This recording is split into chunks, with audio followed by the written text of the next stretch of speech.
तो नमस्ते प्रणाम, हम खेसारी लाल यादव और एक बहुत ही प्यारा हमार चैनल खुल रहा बा जना के नाम बा खेसारी मूवी।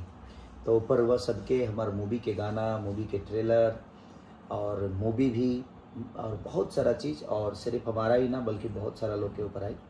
तो एगो चैनल हम बहुत ही प्यारा खोलनी है ताकि अपना होम प्रोडक्शन की जौन भी चीज़ हुई वो सबके बीच में हम डाली और बेहतर से बेहतर चीज़ जौन होके हम करके और उनके बहुत ही बेहतर सिनेमा भी होके जौना कि हम अपना बैनर से बना के वो सबके बीच में दी और वो लोग के प्यार दी। तो सब्सक्राइब करिए और ढेर सारा प्यार, जल्दी से जल्दी, इतना जल्दी सब्सक्राइब कर ली कि हम मजबूर हो जाएं कुछ छोड़े पर। तो वह सब सब्सक्राइब करी, लाइक करी और बहुत सारा प्यार दी ताकि हम ऊपर जल्दी से जल्दी वो सबके बीच में जल्दी से जल्दी, जितना जल्दी सब्सक्राइब करे बोलो उतना जल्दी हमार एगो बेहतर मूवी के ट्रेलर वो सबके बीच में जाई। तो अपन प्यार और आशीर्वाद खेसारी मूवी के दे हम लोग और खेसारी के जगह देता नहीं लो पहिया दे हम लोग। प्रणाम।